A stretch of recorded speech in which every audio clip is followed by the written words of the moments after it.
আর কোথায় কোন মাছটা কি খাবে, কোন মাছটা কি খাইতে পারে, এগুলা মানে আবিষ্কার করতাম। আগামী দিনেও আমাদের এই প্রতিযোগিতা সফল এবং সার্থক করবেন। টাঙ্গাইল শৌখিন মৎস্য শিকার সমিতির উদ্যোগে যে বাৎসরিক মাছ ধরার যে প্রতিযোগিতা অনুষ্ঠিত হয়, সেই প্রতিযোগিতা কিন্তু আজ ভোর ৬টা থেকে শুরু করে বিকেল ৫:৩০ পর্যন্ত একটানা মাছ ধরা চলল। আর এই মাছ ধরায় অংশগ্রহণ করেছে ৯৫টি যে মাছা, ৯৫টি প্রত্যেকটি মাছায় কিন্তু 2টি করে ছিপ ব্যবহার এখানে করা হয়েছে। আমি এখন পর্যন্ত যতটুকু তথ্য পেয়েছি যে ১৭ কেজি ২০০ গ্রাম মাছ যিনি ধরেছেন, তারপরে আর এত বড় মাছ কেউ ধরতে পারেনি। তাতে বলা যেতে পারে যে আজকের এই প্রতিযোগিতায় ১৭ কেজি ২০০ গ্রাম যে মাছটি, সেই মাছটি দিয়েই আজকের এই প্রতিযোগিতায় সেরা হিসাবে তাকে নির্বাচিত করা হবে। আপনারা দেখলেন যে এই লেকের ভিতরে যতগুলো মানুষ মাছ ধরেছে, প্রত্যেকেই কিন্তু মাছ কম আর বেশি ধরতে পেরেছেন। শর্ত ছিল এখানে যতগুলো মাছ ধরবেন এর মধ্যে সবচেয়ে বড় যে মাছটি ধরবেন তাকেই বিজয়ী করা হবে, এবং তার বিজয়ের জন্য আছে ১০ লক্ষ টাকা নগদ পুরস্কার, এবং সর্বশেষ যে পুরস্কারটি, সেই পুরস্কারটি আছে হলো ৮০,০০০ টাকা।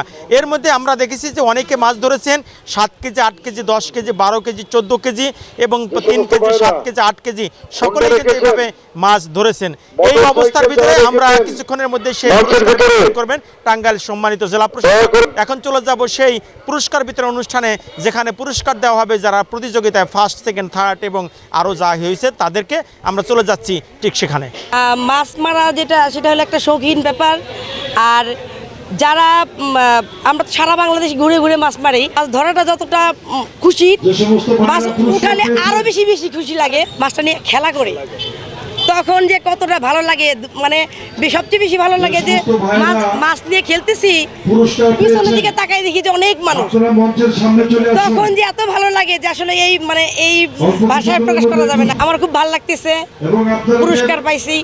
বড় ভাই মাছের প্রতি আসক্ত হলাম এই একটা কারণেই, সেটা হলো আমার হাজবেন্ড মাছ পারে। তো এক পর্যায়ে হাজবেন্ডের সাথে ঘুরতে ঘুরতে সারা বাংলাদেশ ঘুরতে ঘুরতে আমার একটা নাম হয়ে গেল। নামটা হইলো মৎস্যকন্যা। তো দেখা গেল যে যেখানেই যাইতাম সেখানেই আমাকে এক ডাকেই চিনতো মৎস্যকন্যা হিসেবে। আমার হাজবেন্ডের শখ। সো এরকম কোনো ফ্যামিলি নাই যে দেখা গেল যে আপনার হাজব্যান্ড অ্যান্ড ওয়াইফ দুজনেই ওই মৎস্য যে কোনো একটা কাজে নিয়োগ থাকে, এরকম থাকে না। দেখলো যে আলাদা আলাদা বিষয় থাকে। প্রচুর হেল্প করতাম। আর কোথায় কোন মাছটা কি খাবে, কোন মাছটা কি খাইতে পারে, এগুলা আবিষ্কার করতাম। সবাই কিন্তু অংশগ্রহণ করবেন। সেদিন কোথাও খেলা থাকবে না, এই খেলা হবে এই টাঙ্গাইল জেলা লেগে। সবাইকে ধন্যবাদ। আপনাদের কাছে অনুরোধ করব, আগামী প্রতিযোগিতাও আপনারা আমাদেরকে সার্বিক সহযোগিতা করবেন।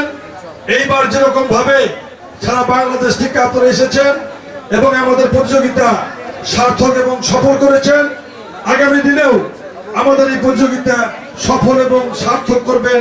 তবে তারপরেও সার্বিকভাবে আমার মনে হয়েছে যে একটা ভালো হয়েছে, আয়োজন হয়েছে। আপনাদেরকে সবাই পরবর্তী সময়ের জন্য স্বাগত জানিয়ে আমি আমার কথা এখানে শেষ করছি, এবং যারা পুরস্কারের মধ্যে এসেছেন তাদেরকে শুভেচ্ছা জানাচ্ছি। আসসালামু আলাইকুম।